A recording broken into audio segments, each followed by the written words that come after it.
Alors, donc, on va essayer de faire la correction de exercice numéro 1 et 2, 3. On va commencer par l'exercice numéro 1. Donc, vous avez un circuit où vous avez deux lampes, première lampe, deuxième lampe.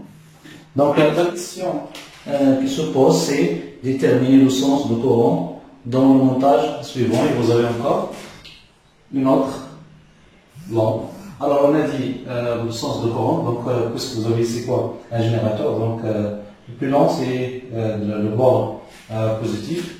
Donc, ici, le bord négatif. Donc, le courant toujours sort de borne positive.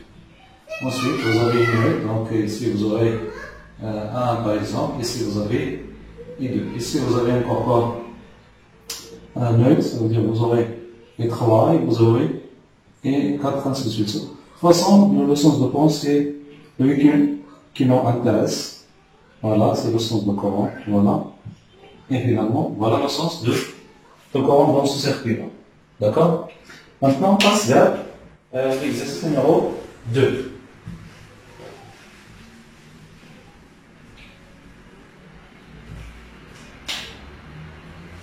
Donc, l'exercice numéro 2, vous avez quoi? Donc, vous avez calculer la quantité d'électricité. Hein? Q égale à I fois delta T. Donc, I égale à 0,4. Delta T c'est 10. Donc, vous avez 4 coulombs. Ensuite, pour la deuxième question, Q égale à I fois delta T. I, c'est 0,4 fois 5. Ici, delta T, c'est en minus, ça veut dire qu'on va multiplier par 60. Donc, vous avez 4 fois 20, donc c'est 4 fois 50, 20. 20 fois 600, 120 coulombs. D'accord? Maintenant, pour la troisième question, on va déterminer le nombre d'électrons qui traversent le circuit pendant delta T égale à 5 minutes. Bien sûr, avec le même courant. Alors, vous avez Q égale à quoi? C'est N fois alpha fois E. D'accord? On cherche N, donc N égale à quoi? C'est Q sur alpha fois E. Q égale à 120. Avec alpha, puisqu'on parle sur le nombre des électrons, ça veut dire alpha, c'est 1 fois E, c'est toujours constant, 1,6 fois 10 à la puissance moins 19. Finalement, vous aurez 7,5 fois 10 à la puissance 20. D'accord? Ça pour deuxième exercice. Maintenant, on va passer vers le troisième exercice.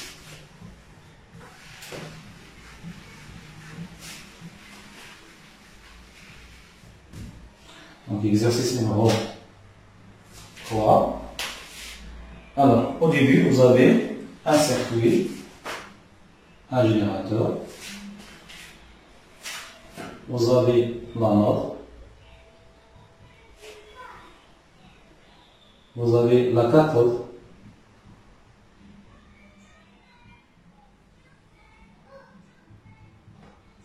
Vous avez une solution de AL3+, plus S au carré de moins. Alors, ici vous avez le générateur, donc ici vous avez le bord positif et le bord négatif. Donc au début, indiquez le sens de déplacement des porteurs de charge ainsi que le sens conventionnel de courant électrique. Alors le sens de courant électrique, donc ça y est, donc on a déjà vu la technique pour déterminer le sens de courant. Donc toujours le courant il sort de quoi? de bornes positives de générateur. Pour le sens de les cations, on a dit les cations, c'est même sens de courant, regardez le courant, voilà. Donc les cations, c'est vers la cathode. Et pour les anions, c'est l'inverse que les cations. Donc les porteurs de charge, lorsqu'on dit les porteurs de charge, ça veut dire on dit les ions et les électrons. Donc dans les fils ou bien les conducteurs, vous avez les porteurs de charge sont des électrons. Dans les solutions, les porteurs de charge sont des cations et les anions. D'accord? Ça pour la première question. La deuxième question, calculer la quantité d'électricité qui est atteinte à la cathode. Alors, donc vous avez Q égale à quoi? Donc c'est la première question. La deuxième question, on cherche à calculer quoi? Q. Donc Q, on a dit égal à I fois delta T.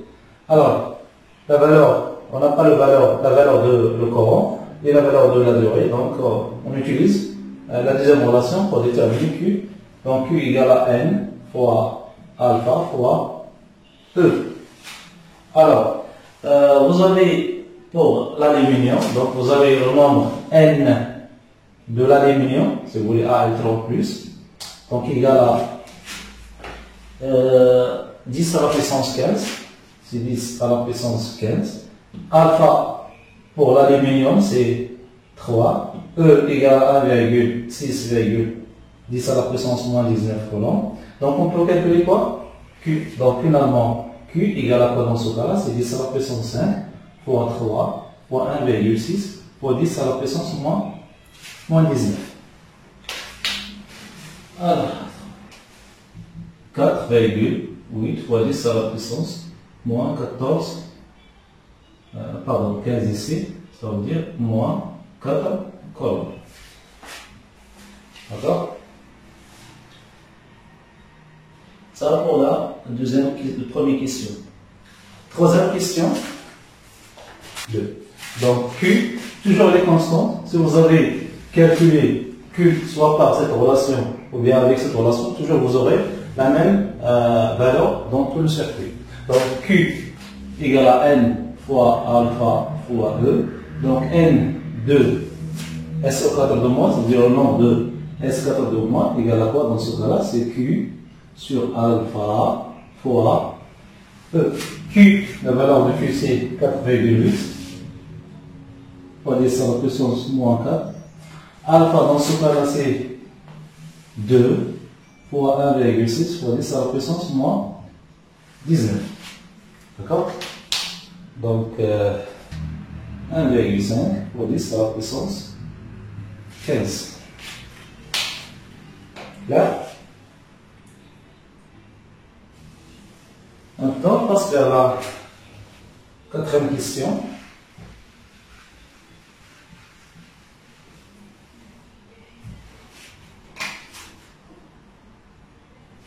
La quatrième question, on cherche à calculer quoi? L'intensité I. Vous avez Q égale à I fois delta T. Ça veut dire I égale à quoi? C'est Q sur delta T.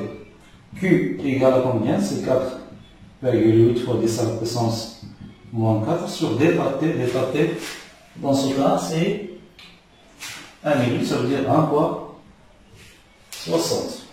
Donc c'est 8 fois 10 à la puissance moins 6 ampères.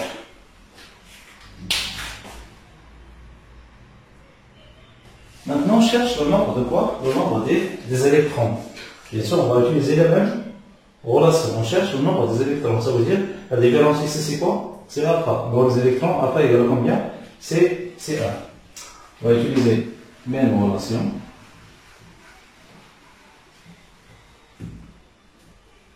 Donc 5.